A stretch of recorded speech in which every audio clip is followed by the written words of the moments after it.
Now, the Big Sean slander and hate is actually a real thing. If you've been on Twitter these last couple of days, then you might have seen that Big Sean was actually trending the other day. And the reason why he was trending, well, let's talk about it. Now, Big Sean, definitely a rapper I feel like I haven't talked about enough on here, considering how big, no pun intended, Sean actually is. Obviously been hip to Big Sean for a long time like a lot of y'all. He's an extremely established rapper in the industry. A lot of people obviously love Big Sean, but on the other side, there's of course a lot of people who don't like Big Sean, which brings me to the topic at hand, so let's get into it.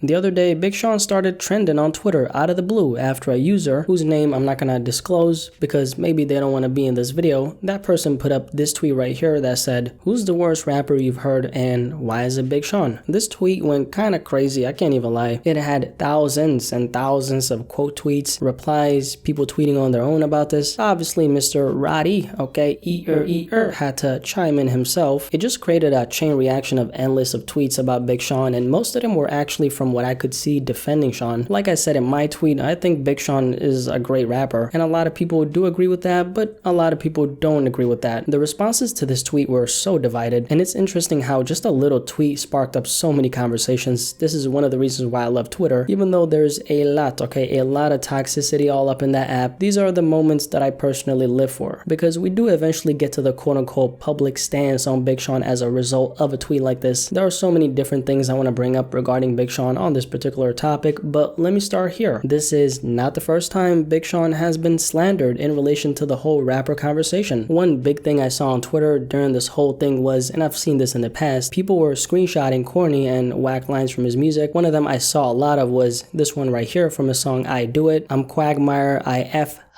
my cash flow, I giggity get it. Another one, which is from Blessings, I guess when your stars align, you do it like the solar system and plan it out. And regarding this one, this is not even a bad bar. This is fire. What are we talking about here? Come on. By the way, people do this to every single rapper, so this is not a way to only pick on Big Sean. And to be fair, every single rapper walking on this planet has a couple really just funny lines that are kind of whack, right? Not everything that comes out of your mouth as a rapper is gonna be a pot of gold, right? So anyway, continuing. The stance on Big Sean in the hip-hop community has always been a little sour. I think that's something most of us can at least recognize. Big Sean is a guy who, yes, has been coming up in the conversation when we're talking about the big three, which is Cole, Kendrick, and Drake, but Big Sean has never really been offered a seat at the table, so to speak. He's always been that rapper who's crazy talented, who's put up the records, who obviously knows how to rap, but hasn't been all the way consistent. The thing about the case of Big Sean, I think he's always been in somewhat of an awkward position due to how late he actually glowed up. Think about it like this: has Big Sean, or hasn't he, matured more as an artist, as a rapper, lyrically, content-wise, all that, in the last couple years than he did the 6 to 7 years before that? Big Sean's music, the way he approaches the art of rapping, has turned solid as hell ever since he dropped I Decided. I think this project right here marks a different era of Big Sean. Not only was it one of the better rap albums that came out in 2017, obviously along with something like Damn, but please tell me this project didn't change a lot of people's perception of Big Sean. It was such a dope body of work. I saw how it turned Big Sean haters into literally fans. It's that one album in his discography that even though you may not like it, at the end of the day, after you listen to it, it makes you go, hey, I may not like this, it may not be my cup of tea, but objectively speaking, if I strip away my opinion, I can recognize that this is a dope sounding album. The dopeness of this project is simply undeniable, and the point I'm trying to make is, I don't think people felt that way about Big Sean prior to that. He was always hovering around the podium, but after this, he took the stand and told his piece, which obviously better late than never. But his peers, on the other hand, I'm talking Drizzy, Cole, Kendrick, they got theirs a long time ago, way before Sean. And that constant comparison he's faced throughout his career has almost in a strange way diminished a lot of the work he's put in from the perspective of the fans and the perspective of the culture. And I want you to keep this in mind as well. Songs like Dance Ass with Nicki, which is a banger, I used to bump the hell out of that, but songs like that haven't really helped Big Sean as far as being a respectable and honorable lyricist, kind of like his peers, right? A song like that, or we could even, as a matter of fact, pick something like I Don't F With You. Records like these have actually put a stain, okay, a big stain on Big Sean's legacy. They've made people associate Big Sean with the rapper who clearly can't rap his ass off, but consciously chose to lowball himself lyrically to kind of please the mainstream. This is very relevant to Big Sean because he's always had a lot of great qualities from a rapper perspective, perspective that have helped him separate himself from the herd being most rappers in the industry, and I want to emphasize that really quickly. I don't think most rappers can touch Big Sean lyrically. He's crazy gifted on that aspect. Sean is a beast of a rapper when he really wants to take it there. And that's something I want to touch on as well, when he wants to take it there. For a long time, especially his first couple years in the game, I always felt like Big Sean was, I don't want to say holding back, it was something else for sure. It may have something to do with him, you know, glowing up a little bit later, peaking and maturing later. I just don't think Big Sean's introduction as a new rapper in the game was all that strong or impactful. It didn't really take the game with storm like a J. Cole's introduction or a Kendrick's introduction. On top of that, Big Sean kind of set the tone for his introduction with something like Dance Ass. That record peaked at number 10 back in January 2012, so it was obviously a decently big record. And keep in mind, back then he was pretty new in the industry. For Big Sean, obviously a huge W back then, but ask yourself this: does Big Sean make that kind of music these days? No, absolutely not. The Dance Ass and I Don't F With You type of records he's dropped throughout his career served as a means to an end, and ever since then a lot of people have obviously associated the quote-unquote misses with him as a rapper, which has held him back tremendously in terms of getting the credit he so much deserves. I think that's where the inconsistency on Big Sean's part comes in, that and the fact that his music I don't really think has connected with the masses that strongly. I don't know what it is and I can't really pinpoint it, but I think Big Sean has had somewhat of a hard time getting his message out. When I say that, I'm talking about standing for something and conveying that message to the masses in a way where they can feel where you're coming from. That's where that connection I was talking about comes in. And by the way, just really quickly, I know I sound completely different, okay? That's because number one, I'm recording this on another day, and number two, I do have a little cold at the moment. So if you're wondering why I sound so different, that's why. It's me still, okay? It's me. Anyway, continuing. But this is where that connection I was talking about comes in, because the way I see it, Big Sean's music hasn't really had a strong purpose that would allow him to kind of break through the barriers that's been put up by the fans and that's been put up by the hip-hop culture. And this barrier that I'm talking about has been put up by hip-hop because people for a very long time felt like they had Big Sean figured out. People have always seen Big Sean as, yes, that rapper who's insanely talented, but he's never gonna become that guy who owns whatever particular lane he decides to jump on. Big Sean hasn't had that effect on people that makes them go, this is who he is, which is what I think is exactly what separates the rappers who are sitting at the top from the ones who have the potential to go there, but they never do. If you stand for something as a rapper, if you're in a particular lane and you're in that lane dominating it long enough, after a while, that lane will become associated with you as a rapper, and that's how you get yours. The goal isn't really to be loved by everyone, but I do think the goal is to have even the people who hate your guts respect your work. Massive success is undeniable. You can't look at an artist of greatness and not respect how great they are at their craft. That's why even the biggest Kendrick haters will never be able to say that he's whack with a straight face. It's literally impossible. For Big Sean, I don't think he's had that kind of commanding presence in the culture. Him kind of being in the middle where he clearly has the potential to skyrocket to the top, has successfully separated himself from your average rapper in the industry, is something that I actually think has ruined the driving force behind his star potential. Big Sean is obviously a superstar in the game, no doubt, but I'm saying the potential of superstar he could have otherwise gotten has been diminished because he hasn't gotten the credit and the respect from the game. So when we're having this entire Big Sean conversation, even though I personally think Sean is a great rapper, I do see where the bittersweet criticism, if we can call it that, is coming from. And also I can imagine it being frustrating being a rapper who's solidified in the industry, has been in the industry for over a decade, and generally speaking gets a lot of love, but you still can't seem to cross that little respect and credit hurdle that's in front of you. Big Sean is, at the end of the day, regardless of this, he's good, right? But I do think it's kind of interesting to analyze how long he's spent working in the industry just not to be embraced and get the proper love he so much deserves from hip-hop. It's definitely interesting. But yeah, the Big Sean slander, the Big Sean hate, the Big Sean conversation. I'm not even sure what I'm going to title this video. Actually, maybe I could title this video the Big Sean breakdown, because I feel like that's what it is. I feel like I covered a lot of ground on this topic. Anyway, regardless of that, what do you think about this entire Big Sean conversation? In your humble opinion, do you think Big Sean is a good rapper? How high do you personally rate him? And last but not least, why do you think Big Sean, generally speaking, doesn't seem to get the kind of love his peers, Drake, Kendrick, Cole, get? Definitely let me know in the comment section below, and let's have a discussion about this.